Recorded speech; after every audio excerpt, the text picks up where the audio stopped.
Ennen jokaista Shadowrun-matsia pelaajan on valittava oma hahmonsa.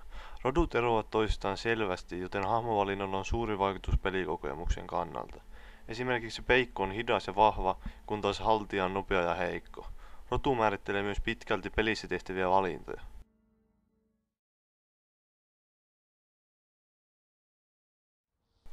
Monesta muusta verkkoräiskinnästä tuttuun tapaan Shadowrunissa aseet ostetaan kierroksen alussa kauppavalikoin välityksellä. Kerrallaan pelaaja voi kantaa mukanaan 2 asetta ja kokonaisuudessaan aseita tarjotaan 8 kappaletta.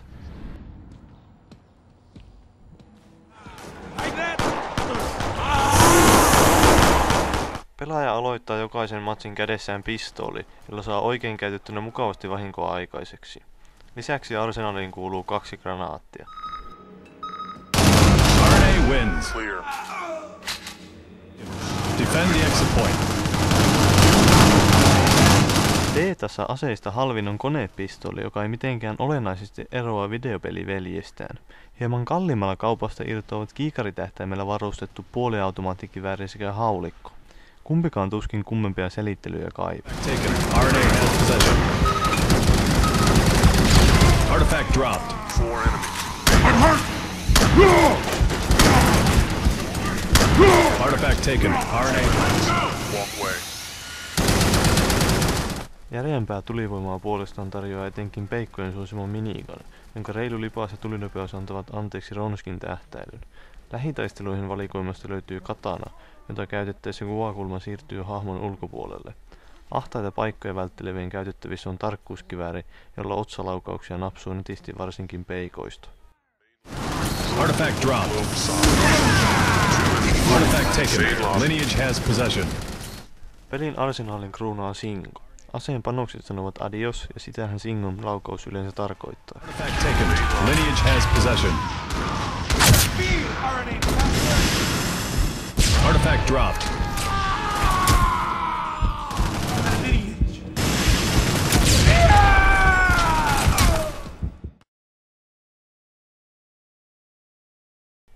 Shadowrunin erottuvat muista räiskinnöistä magia ja teknologia. Aseiden ohella kaupasta saa hankittua erilaisia taikoja, jotka kulkevat pelaajan mukana kierrokselta toiselle. Taikoja käytetään joko vasemmalla liipaisimella tai puskurinapeella. Näppäin konfiguraation voi määritellä P-napin takaa avautuvan valikon avulla.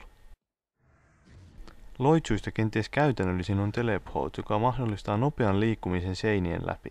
Tehtäväpohjaisissa pelimuodoissa ryöstettävä sauva ei kuitenkaan kulje tällöin pelaajan mukaan.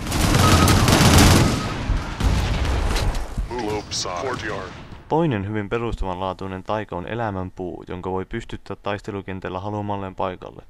Puu tarjoaa suojaa sekä palauttaa sen lähettyvillä pysytteleville hahmoille energiaa.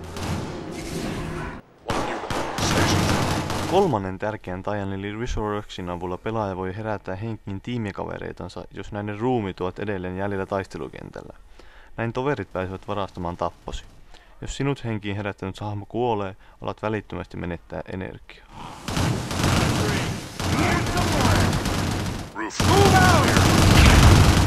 Vastustajien toimintaa vaikeuttaviin taikoihin kuuluu jedivoimaa muistuttava Gast.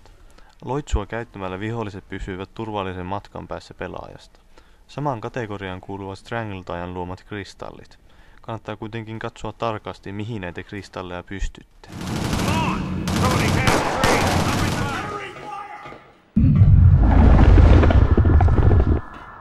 Myös Smoke on sangen käytännöllinen taika.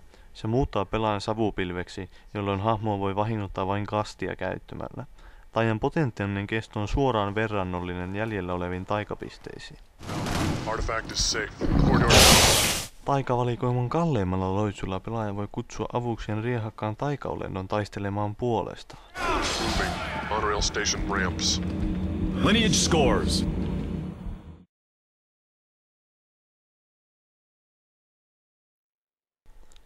Teknologian kohdalla menetellään samaan tapaan kuin taikojenkin kanssa.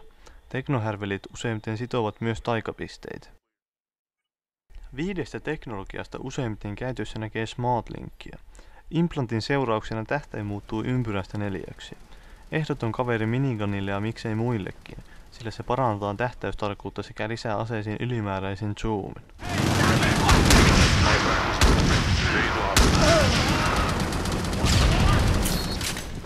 Vastaavanlainen implantti on muutamaksi sekunniksi kerrallaan aktivoituva kehittyneempi näköaisti, joka mahdollistaa vihollisten ja omien näkemisen seinien läpi. Move. Front ramps. Kolmantena implanttina tarjotaan nopeammat refleksit, joiden ansiosta luotien torjuminen katanalla onnistuu helposti. Lisäksi hahmo juoksee ja lataa nopeammin sekä hyppää korkeammalle. Suhteellisen vähälle käytölle beetan kentissä ja hyppyä pidentävä selkään liitettävä liidokki.